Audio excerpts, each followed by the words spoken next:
What's going on, everybody? Welcome back to the JRD Motorsports vlog and the JRD Motorsports YouTube channel. We appreciate you clicking on today's video. It's an exciting day. Obviously, I'm in my race shop right now, but we're about ready to head over to WMI and do a little bit more work on our brand new race car that we're preparing for the 2024 race season. And once we get some work done, we're finally going to do that comparison video where we take a look at some of the key differences between the NASCAR Pinty Series, or I should say NASCAR Canada Series. They recently changed the name. We're going to take a look at some of the differences between one of those NASCAR Canada Series stock cars and our super stock. Obviously, lots of things to cover. We're not going to get to everything, but we appreciate you so much clicking on this video. Make sure you stick around, drop a subscribe to us, like the video, comment below. Let's head over to WMI and get to it.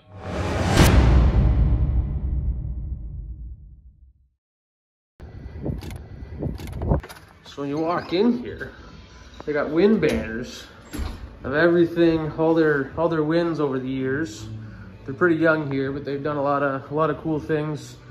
I think these are all tour wins, and I think anyone who's bought a WMI car and then they just won a home track race or many home track races, they got one banner. So they've actually won a lot more races than this. But all right, we got our WMI. Look, they make some cool stuff. Got our fuel cell straps finally came in, so I'm gonna get these done. Curtis just drilled them out, but in the interest of safety, nobody wants a sharp corner, so I'm gonna make sure to clean these all up and grind them smooth. So no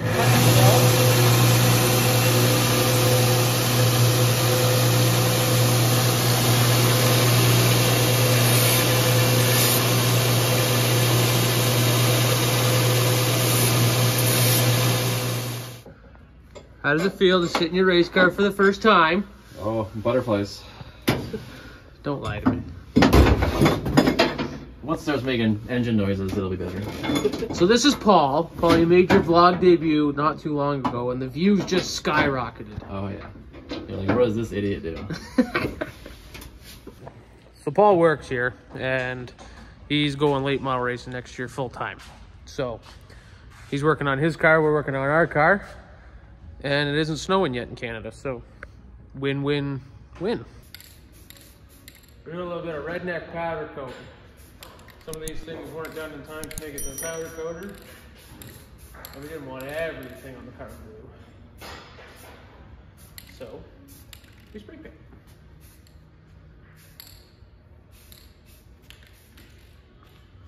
All right, steering column we just built. So first test fit.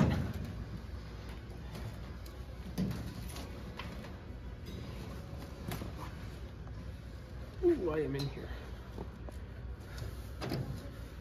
So I guess it's not the first test fit. We test fit the seat and the belts.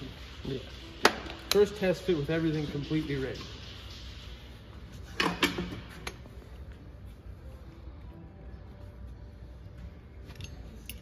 These are the best seat belts ever.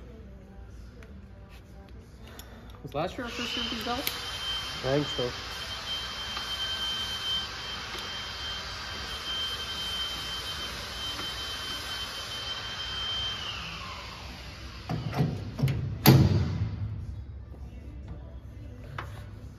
No dice. No? It's hitting the cam lock. So you gotta raise the wheel up a little bit? Yeah.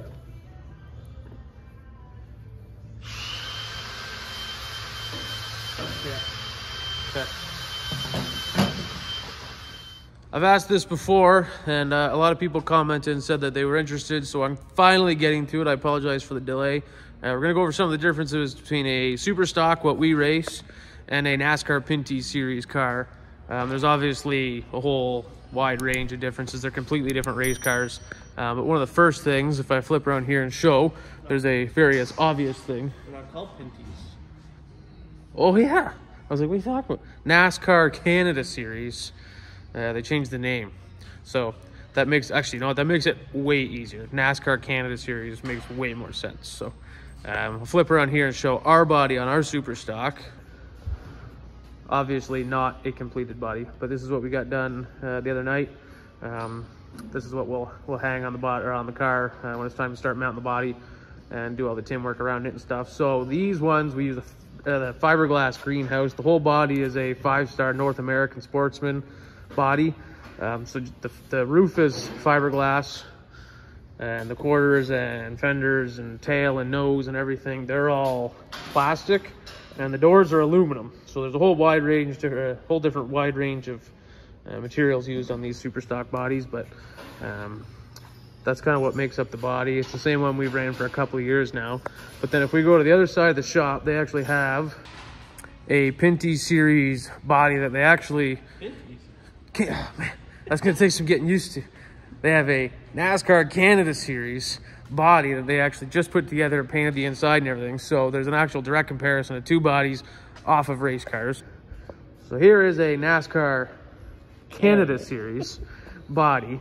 So they're 100% fiberglass, and when they bump into each other and crash, they just go everywhere, and it looks awesome. But from someone who works on race cars, it is not awesome. But this one's a Camaro body. They do look very badass. I'll be curious to see if they switch to something other than a Camaro like the Cup cars do. They've been getting better at that. They're gonna have to. So this one was just built yesterday. It's just all riveted together. And this is what a Pinty series. Oh, I did it again. Canada Series. This is what one of their bodies looks like before they go onto a race car.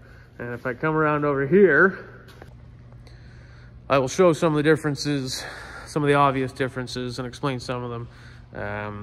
In front of me here is a NASCAR Canada Series chassis that is going to powder coat Monday. So it's pretty much done. Just gotta get the bumper bars and everything on it. And WMI is kind enough to let me kind of show off some of the differences. So an obvious thing with NASCAR Canada Series cars and NASCAR race cars in general is engines. So these are spec motors. I think this is what the whole series runs on. I don't know if there are any different combinations or anything, but that's what most of these are, NASCAR spec motors. These things pump out what, about 700 horsepower, I think? Maybe 800? I don't know. Paul, do you know how much horsepower is in a NASCAR spec motor? 5? No, it's gotta be more than that. I don't know, somewhere between 500 and 700. Let's go with that.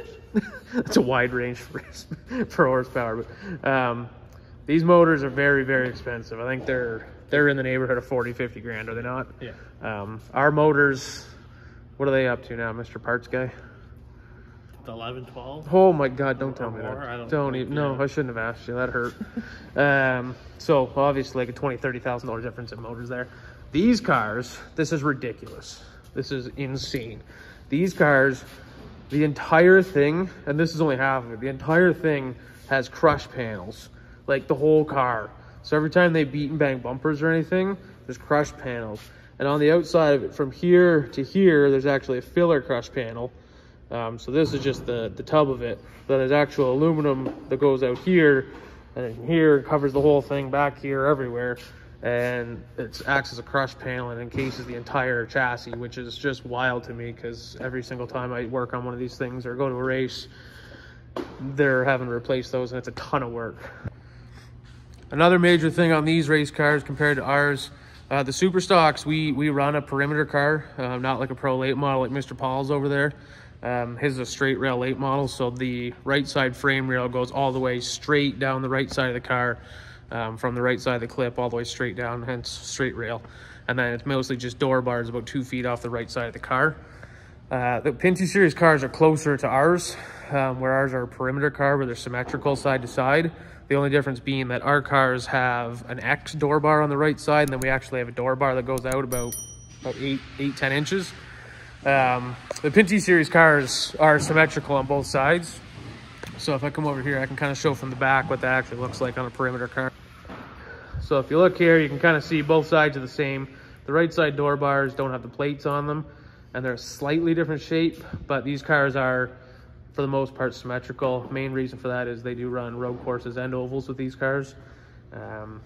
But yeah, there's lots of differences. I mean, these things have a lot of bells and whistles on them compared to a super stock. They have a ton of adjustability in them, and they're a full-blown, really, really expensive race car. I don't know what these things cost turnkey. It's got to be in the range of 150, 200 grand or more, I would think.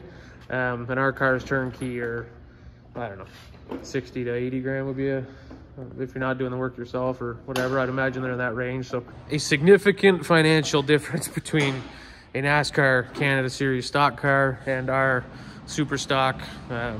These cars go all over Canada, from the East Coast to the West Coast, all the way here in Ontario, Canada. They even raced at New Hampshire Speedway a couple of years ago down in the States, so they go everywhere with these things. Our super stocks, we race all over Ontario, and we're looking at potentially seeing if there's any rule books that we can meet in the States anywhere in the next few months to go down there in the summer, and we shall see. On these Pinty Series, I did it again. Canada Series cars, they're on a 3-piece sway bar, which is very different from what we run. On our cars, we run a solid sway bar. We are allowed to set them up as like a slapper bar, where they just lean on the left front control arm, whereas these are much more advanced 3-piece sway bar, kind of like a late model. This is a similar setup to what would be on a late model, but on our cars, they're stock style, but we're allowed to modify them to be like a slapper bar. The NASCAR Canada Series cars also run an H-pattern shifter in them. I know some guys in super stocks run an H-pattern shifter, but most cars do not have that. It's just got the dual lever that we've always had, and you can see in our previous Raceday vlogs and previous build vlogs, wasn't too long ago, we actually put the one in our new race cars. So in these cars, they actually run an H-pattern shifter again for running road courses and shifting on ovals and stuff, whereas with our transmissions, we don't need to. So these cars, they run, I don't even know what kind of transmission. Do you know what kind of transmissions they are? Bulletproof something. I've heard that they are just like a absolute bullet of a transmission, and it's very hard to do any damage to them. You just ram them right into gear, no clutch, no nothing. So yeah, that's another difference. And then obviously like the whole interior, the tub, everything looks completely different in these cars. So lots and lots of differences, and there's tons more than that, but that's just a handful of little things. Just some of the little things that we could cover, and something that a lot of people have asked for, so I'm glad we could finally kind of show a few of those. And we're about done here in the shop for tonight, so I do really appreciate everybody watching this video. Hopefully that was somewhat informative. Comment below, let us know if it was informative, if there's anything you think we missed or anything else you want to see us compare with our race car. Make sure you hit that subscribe button for us. I think we're gonna be in the shop in a couple of days here, so I'll see if I can get this vlog out before then and keep them coming. And our road to 1,000 subscribers is going well, so make sure you hit that subscribe button, comment below, like this video, and we'll be back here in the shop another night building our brand new race car for the 2024 season.